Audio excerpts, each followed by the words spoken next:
Adishakti services के YouTube channel में आप सभी का स्वागत है। अपना कीमती वक्त हमें देने के लिए धन्यवाद। हम आपकी बेहतर सेवा करते रहेंगे।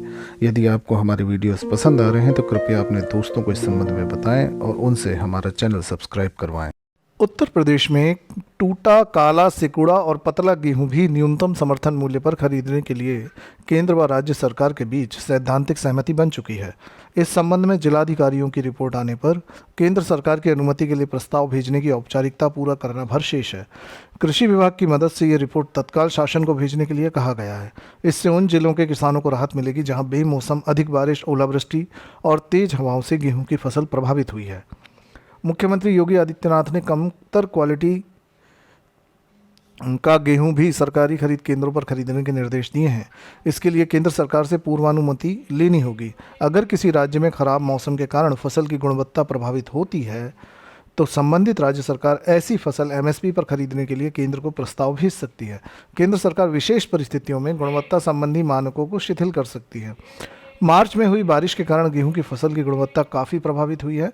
अलग अलग जिलों से ये शिकायतें आ रही हैं कि गेहूं में या तो मानक से ज़्यादा नमी है या मानक के अनुसार 12 से 14% से अधिक नमी नहीं होनी चाहिए। कहीं गेहूं के दाने टूट गए हैं या काले पड़ गए हैं। दानों के सिकुड़ने और पतले होने के मामले भी आ रहे हैं। आमतौर पर इस श्रेणी के गेहूं को कमतर गुणवत्ता का माना जाता है और सेंटर पर तैनात स्टाफ इसे नहीं खरीदता। शासन के उच्च पदस्थ सूत्रों के मुताबिक कमतर क्वालिटी का गेहूं खरीदने के लिए केंद्र व राज्य सरकार के बीच सैद्धांतिक सहमति बन गई है।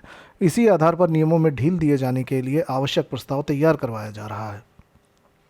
जिलाधिकारियों की रिपोर्ट के आधार पर उत्तर प्रदेश का खाद्य विभाग प्रस्ताव तैयार करेगा, जिसे केंद्रीय उपभोक्ता मामले, खाद्य एवं सार्वजनिक वितरण मंत्रालय को भेजा जाएगा।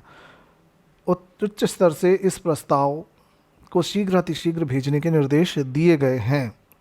विपणन सत्र 2023-24 के लिए गेहूं खरीद की बेहतर शुरुआत मध्य प्रदेश में हुई है। देश में रबी विपणन सत्र 2023-24 के लिए गेहूं की सरकारी खरीद शुरू हो चुकी है और पिछले वर्ष के शून्य क्रय की तुलना में गत 27 मार्च तक 10,727 मीट्रिक टन गेहूं की खरीद की गई है।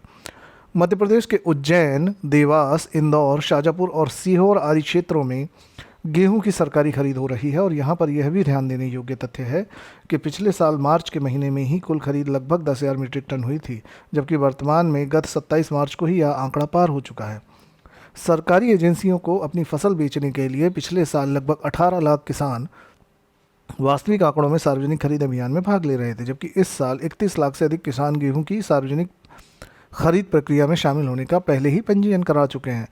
पिछले रबी विपणन सत्र 2022-23 के दौरान वास्तव में खरीदे गए 187,92,000 मीट्रिक टन गेहूं की तुलना में रबी विपणन सत्र 2023-24 के दौरान खरीद के लिए 341,50,000 टन गेहूं की मात्रा का अनुमान लगाया गया है। कृषि मंत्रालय द्वारा जारी किए गए दूसरे अग्रिम अनुमान के अनुसार इस सत्र में गेहूं का अनुमानित उत्पादन लगभग 1121 लाख मीट्रिक टन है।